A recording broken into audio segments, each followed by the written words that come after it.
Hi everyone, welcome back to my channel. My name's WaveCube, and today we're going to be introducing a brand new series I wanted to try, which is my new podcast. So, because everyone's doing a podcast now, right? And I thought this would be really fun just to kind of get things off of my brain, just things I wanted to just talk about and such. So, welcome to the first episode of the WaveCube WaveLength podcast. So basically the whole premise is I'm just going to talk about whatever's been on my mind recently and things that I've been just consuming, like media wise and such like that. So this first episode's going to be about just those concepts and things too. So just going to be rambling about my thoughts about all that. So to start off with, recently I've just had a lot on my mind in regards to just life and just binging like YouTube videos and things like that, which I do a lot. I go down a lot of YouTube rabbit holes in particular. So with that being said, lots of video essays and things of that nature as well too. But one thing in particular that people have recommended to me for years, or like I get recommended shows all the time too, where it's like, oh my gosh, you gotta watch this, it's really good, and X, Y, and Z. And there was one that I never have, but I have some good memories with it. So I've been recently watching King of the Hill, which aired on like Fox and stuff too, but I remember it mostly growing up right when it would switch from Cartoon Network to Adult Swim, and they would have the King of the Hill intro that we all remember, right? Which was really cool. And I don't know, it just always looked really boring to me as a kid. So sitting down and actually watching the show for the first time, because I know the reboot's coming out soon too, or the new season of King of the Hill, I decided to give it a shot. So I've been watching the past couple episodes of season 1 so far, and honestly, I've been enjoying it way more than I thought, because I've seen like YouTube poops and like old like meme videos people used to have of the characters and like little like clips here and there, and even some YouTubers I've watched. There was I'm trying to remember his name. I've seen like Johnny Two Cellos and oh, Shady Do-Rags is the guy I'm thinking of. He makes fantastic King of the Hill video essays about each of the characters and their like motives and just like the plots of the episodes. So yeah, this was my first time actually sitting down and watching King of the Hill from the start of it, which is cool. But yeah, just kind of my thoughts about the show overall. I think it's really fun and great. I think it has such a unique style with the different characters, and I actually have watched even podcast interviews of some of the directors on it too as well, and I think Mike Judge is really great, even though I'm not super familiar with a lot of his particular work.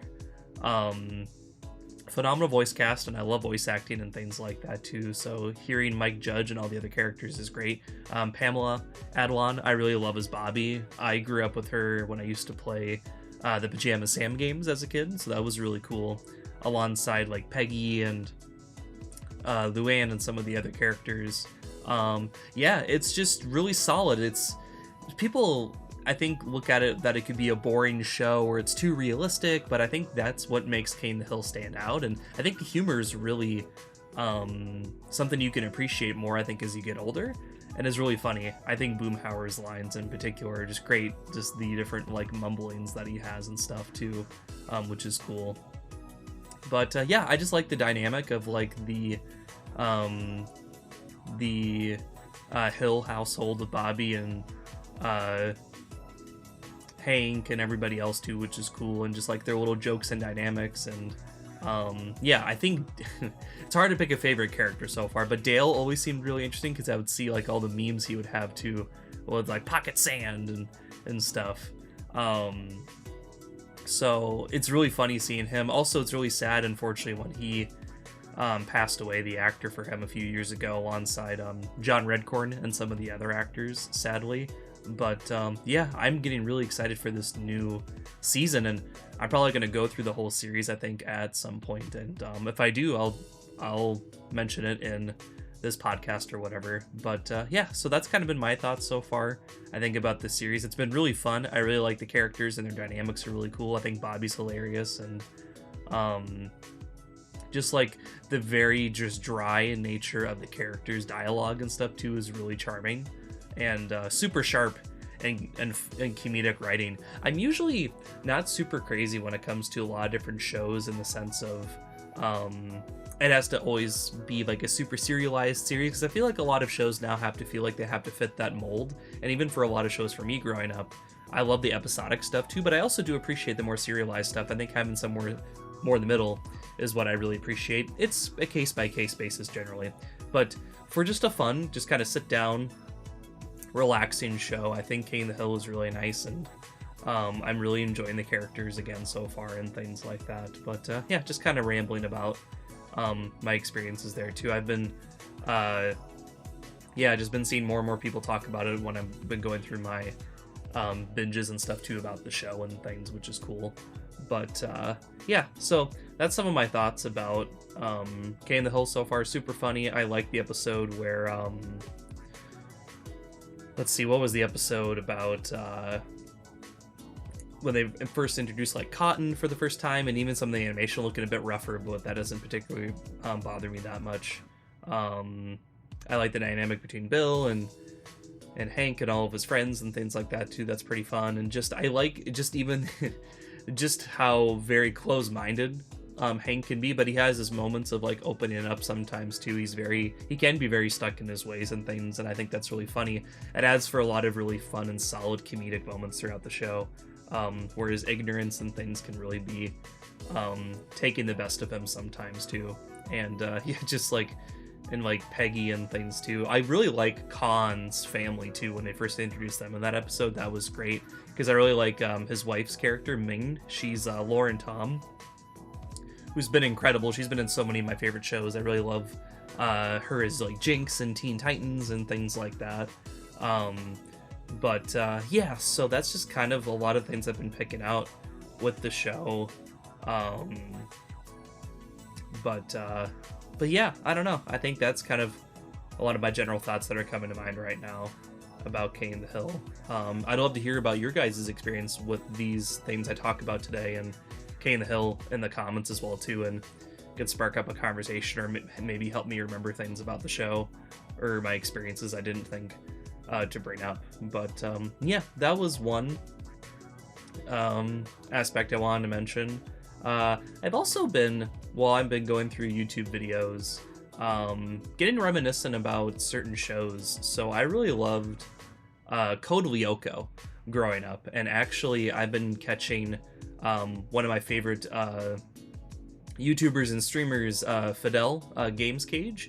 I saw he had a VOD the other day actually of him doing a watch along of Code Lyoko, and I was shocked, because I'm like, I'll check in on the channel every so often, or seeing what just topics and things he covers, and I just was shocked to see he actually was covering one of my favorite shows as a kid growing up, which I thought was cool. So I hopped on his the VOD and was just checking it out, and I was very upset that he was just playing the games at first, which the games are really solid. I played Quest for Infinity as a kid, which was like on the Wii and things like that.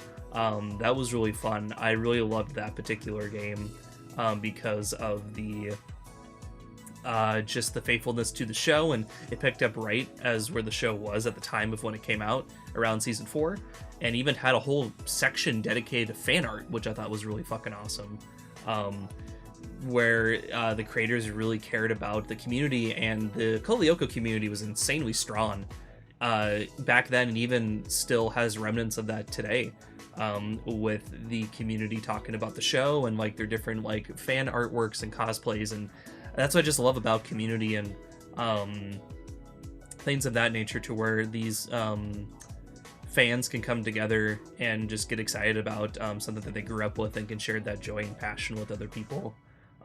So yeah, I remember that being such a cool surprise in the game, and all the cutscenes being fantastic with the full voice actors coming back to play their roles, and like they actually use like cutscenes and things like that from like the show, and how they replicate each of like the different sectors, and even having a completely exclusive area in the game, which was awesome, for the volcano section, or like sector, which was really fun. And yeah, had all my favorite characters, of course, too, throughout the show, like Odd and Ulrich and Jeremy and Aelita and William, who's my personal favorite character, and Lyoko. Him showing up was really cool, and just I love like the voice and just all the really great stuff about that show. Even being super dark it was too, and I think going back to what I said about serialization and episodic natures of shows, I thought that was okay that Code Lyoko kind of had a great balance of both, as it's balanced out throughout the run, because Cartoon Network, I guess, focused on that a lot more. And I just learned recently Moonscoop, who also produced the show, because it's a French-based show, they were the ones to basically kind of pivot the show in the sense of starting it off episodically, and then the developers and creators of the show got to expand upon that more and really flesh out the story and things like that too. So I think both can coexist, and I hope we get to a point like that more and more now as media evolves and things too. But yeah, I don't know. I think where I was going with that was I caught Fidel watching and playing the games at first, and then he started watching Code Lyoko Evolution, which was the successor to the original animated series. And I was a little disappointed at first because I've never seen Code Lyoko Evolution, but I remember growing up as a kid that my friends, I remember when it was first talked about, and I thought it was like rumors and things. I didn't believe my friends at first, where they're like, oh yeah, Code Lyoko Evolution, it's gonna be this new season, and I thought it was all like internet rumors and shit, where it's like, nah, this can't be real, this has to be some like made up fan thing or whatever. And I remember it being live action, and just thought being very strange, and maybe one day I'll actually sit down and give it a shot, which I usually am pretty open to with a lot of different series, even if they're not always perfect or things like that too, or always have to be completely faithful to the original. I think creative liberties can definitely be taken, like I mentioned, even like in my Sonic video, where as long as I think you get the core elements of the show down, and it's faithful to the series and leaves an impact, I don't usually mind as much to, or is just entertaining. So maybe one day I definitely will maybe look into that. But yeah, with all that being said, yeah, I caught him watching Code Lyoko Evolution. I was just checking out the VOD, and I was really entertained by it too, and just making jokes and things like that. And then he eventually started to actually watch the original Code Lyoko series, because it's all free on YouTube, which is really great. I love how easily accessible the show is, which is cool. Yeah, I guess with it being so easily accessible, anyone can watch it at any time, which is great. And I think even someone in like his chat, they sent him like a donation for him to watch the show in the correct order, which is the Xana Awakens prequel special, which aired later in the series, and then Teddy Godzilla, which I had a discussion about that with a friend the other day, where was it right for Code Lyoko to start with the Teddy Godzilla episode as the pilot, versus having that Xana special, which would have been impossible because that was produced later on in the show. I personally don't mind. I think I'm of the minority, or that could be a hot take opinion, to where I think the way they did start the show, as I rewatched Teddy Godzilla again recently and Xana Awakens, I think they're both good. And I think what they were trying to go for, and what was known for having in the episodic nature, I think that was totally fine, because I was really kind of enamored in the story, and I'm a bit biased because I grew up with the show and I played all the games, and I was on the websites back in the day, the Flash games and things like that. My first memories of watching the show when it first started, I actually think I didn't like it at first, but then it really did immensely grow on me with the story and the characters and things, because I would constantly hear about people talking about it at school and things too. And yeah, I don't know. I think just like the premise of the show, it can definitely be maybe a slog for some people to get into right away, but the memories that have impacted me with it, the music is incredible, and all the other really cool aspects of it, I think really resonated with me. I loved all the video game elements of it too, and going to a different world, and even like the more dramatic stuff too, and even the darker elements, because a lot of my favorite shows have those in them, but are not preachy about it, or are not like too in your face, in the sense of like Courage the Cowardly Dog, which is one of my favorite shows. I love the heart behind that show, alongside The Grim Adventures of Billy and Mandy, which was also insanely comedic and funny, while also having references that don't feel like you can still enjoy the show even if you've never watched these particular things that they're referencing, because they kind of add their own fun twist to it, which is cool. But with that being said, I guess too, I'm definitely going to be going on a lot of tangents in this, so I hope you guys are enjoying that. I'm having a blast in doing this, because this is how I am all the time usually. I just love talking about media and things like that. But yeah, going back to Code Lyoko, where was I going with all of that? Yeah, so all the different characters, and Fidel watching that too, which was cool. And then he talked about how yeah, someone donated for him to watch the show in the correct order, which was really cool. And I thought that was funny. And yeah, it was just great to see someone taking a fresh perspective about the series, which was fun. And unfortunately did not watch the whole show. I was a little bit bummed out by that, but it made me kind of invigorated to want to look into the show again, which is usually what happens. I go off in a whole tangent or like research phase or like whatever, learning about the series and things. Again, I'll have to deep dive basically on a lot of stuff is what I'm saying. So I was looking around at a bunch of different interviews with even the creators of the show and the writers and things of that nature, and I thought that was really interesting. And then I stumbled across some cool channels that I found discussing the series and like what characters they like, and even cosplay and stuff too, because I love cosplay stuff, especially with cosplay interviews, where one of my favorite channels, I think Schadenfreude Industries, Ben Pace, who's their host, he goes around to different gaming and like anime conventions, which they haven't done a video in a while, but basically it's this really cool guy that interviews cosplayers and talks about like their process and how they made their costume and things like that too. I think it's really fun. I just think cosplayers and people expressing their craft is really great too. I just love yapping and talking to them and making connections, and yeah, I think people love going to those to put themselves out there. And even in the last video that I made about like positive communities, I think that's really important again, to really kind of try to push yourself toward, which can be definitely difficult nowadays with some things, with how like our world is and comfort and like whatever. But that's definitely a rabbit hole I could go down, where yeah, I think we all are definitely still struggling with things like that. And it's great that shows like Code Lyoko and things like that can like tackle more serious themes like trauma and maybe isolation and things like that too. And I think a lot of kids resonated with that too. I didn't really relate to a lot of those specific themes, but I could really feel empathetic toward the characters, and I felt really more sucked into the world. And it's cool to see that other people I found, with especially Code Lyoko, feeling like, is it a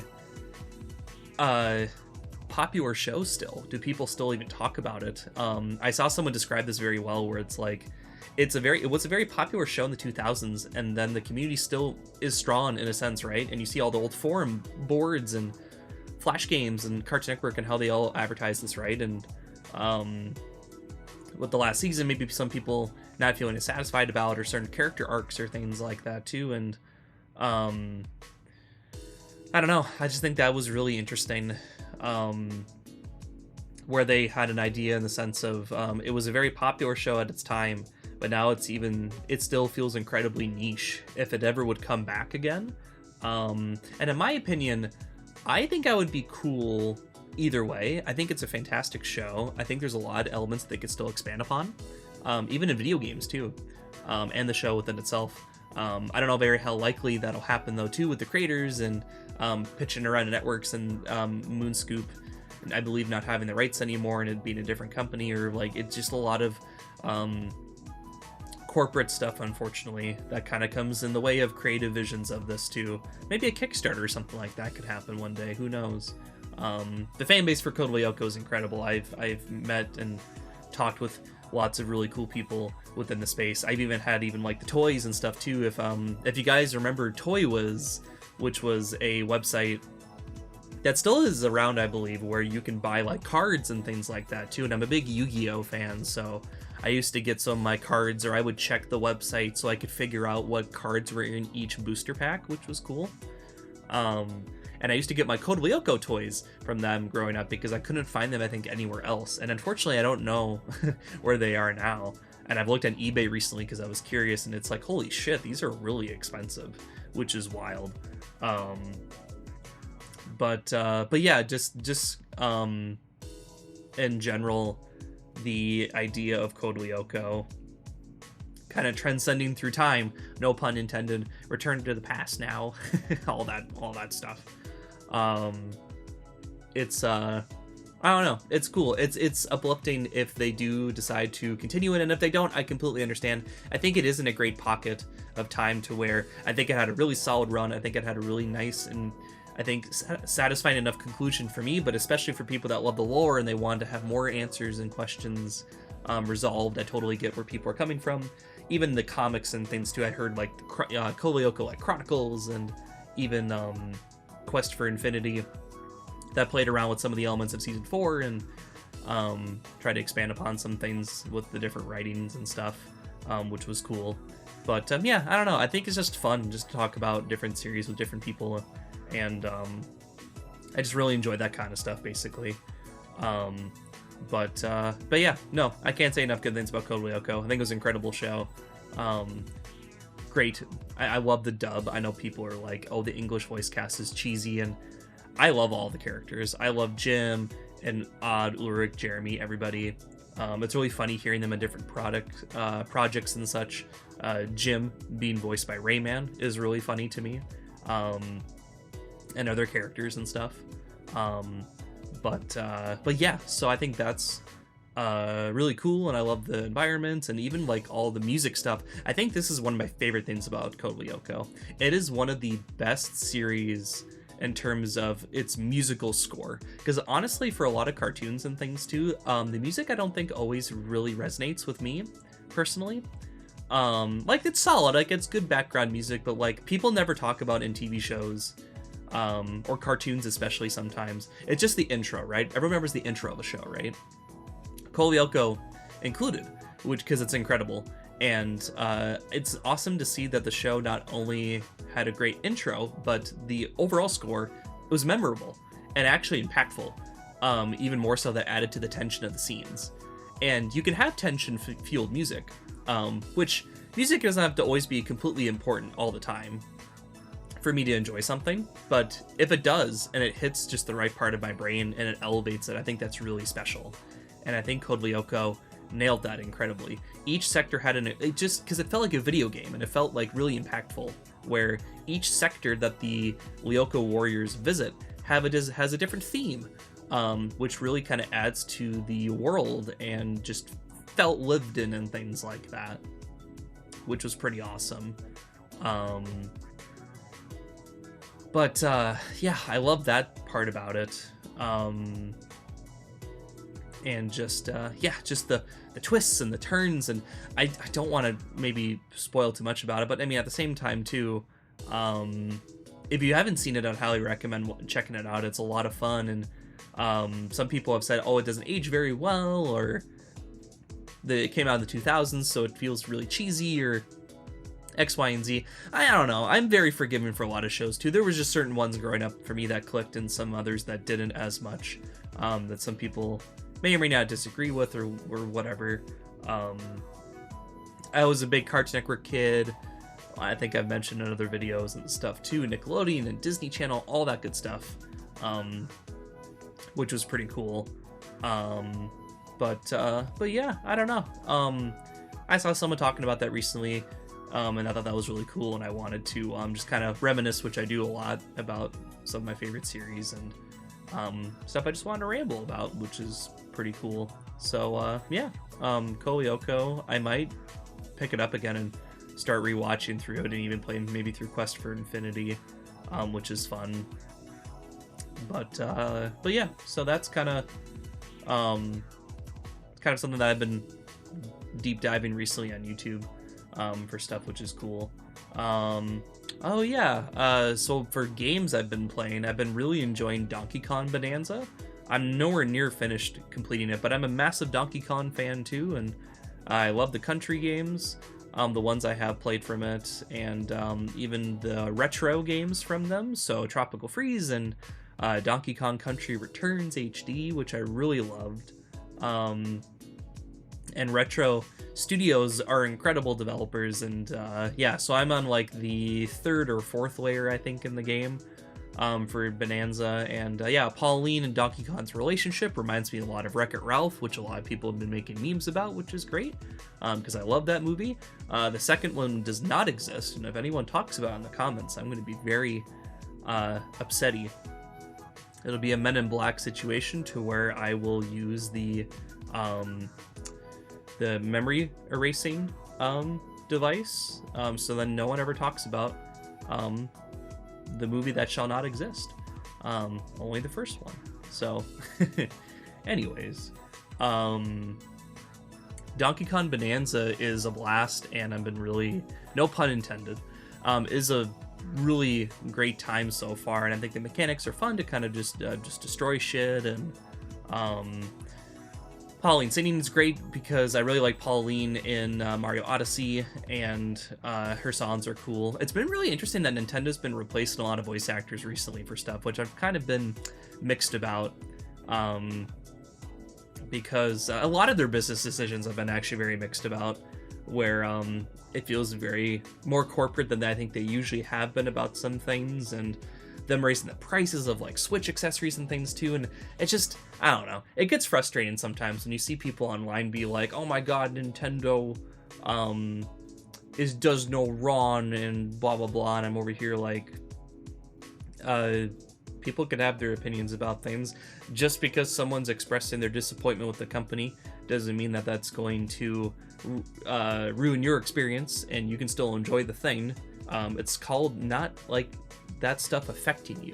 I don't know. I don't think it's that hard sometimes. At least it doesn't bother me personally, so that's been some interesting discussions I've had with people. But I don't know. That's been kind of a pet peeve of mine I've had with some people, where I'm just like, I don't know. People just take things way too seriously about video games, guys. This is just an entertainment medium, and we all want to just have fun and enjoy things. It's not the end of the world kind of stuff. Yeah, I just wish people would take things like that less seriously, and we could just enjoy things. Because I know so many people that hate like Nintendo and the Switch and all their decisions, and then people are like, well, stop complaining and blah blah, and it's like, well, no, people can have legitimate criticisms toward a company, and just because you personally don't like that or agree with that doesn't mean that person's wrong or they're taken away from your experience. But yeah, I don't know, I have some hot take opinions that I'm not at the beck and call of every single decision that Nintendo makes when it comes to that kind of stuff. I still love their games. I don't know, I wish people can come to their own conclusion about things and don't have to agree with the majority or like whatever to fit in and things like that too. But if people do legitimately like what Nintendo's been doing and all their business stuff too, that's totally fine. It's just let both sides be able to speak without silencing one crowd, versus people that are which if people are getting upset at others without just for the sake of hating, without like things like to constructively criticize or things like that too, I think that's a different story also too as well, where some people I could see feeling justified there. Basically, I think we can all get along and have healthy debates without resorting to name calling or belittling other people and things like that. I hope people can realize just to take a step back sometimes, and mark my words, everyone that might be glazing Nintendo about X, Y, and Z, and that which I think it's really funny if we use this as an example, where I believe there was a with the Switch accessories and things increasing and stuff like that, and the Switch 1 increasing price coming up. Doug Bowser had a quote a while ago for an interview where basically, like, if you didn't own, and I might not get this exactly right, so don't get on my ass about things like that too. It's like, oh, you didn't say this exactly how it is. It's fine. I'm just saying this in a general case. basically, if you couldn't afford a Switch 2, Switch 1s still exist for that part of the fan base, which I still don't fully agree with as well too. It just feels like it could be alienating sometimes. But now the Switch 1 is even increased more in price, which is odd because I know Switch 1 has sold well and things, but generally over time, like, the system would go down in price, or a price cut, or like whatever. Especially if you're trying to tell your consumers that if the Switch 2 is too expensive to go with the Switch 1, that's lower price. But now the Switch 1 is becoming even more higher in price. I just don't see that fully, maybe from a business perspective, but I'm not Nintendo. I wouldn't have personally have done that, but I can kind of see where they're coming from, I guess, there too. I don't know. I just thought that was a strange decision, and maybe something's not always adding up. Some people might not like my opinion about that, but you can have your opinion, and that's totally fine. Saying what I am doesn't take away from what you've said, which I've said already as well. Going back to Donkey Kong Bonanza again, it's great. I've been really enjoying it so far. I've been having a lot of fun with it. Yeah, I hope you guys get a chance to check that out if you haven't already too as well. But yeah, the smashing mechanics, the music is decent. I like the references so far to like Donkey Kong Country 1 and some other stuff I haven't seen yet. Let's see, I'm trying to think of other stuff. The boss stuff is kind of fun. I don't think the music's very annoying with Pauline, where she keeps singing the little jingle when you turn into your Bonanza forms. But yeah, I'm really excited to keep exploring throughout the game because I really love Donkey Kong Country stuff, and even the TV show I think is really fun. That just tells you kind of my taste in like certain things. I have a pretty broad range of like stuff, and me not being super picky about entertainment or whatever. But yeah, I've been really having a blast with the game again, and I'm excited to see all the other cool surprises and things that'll be in store for that.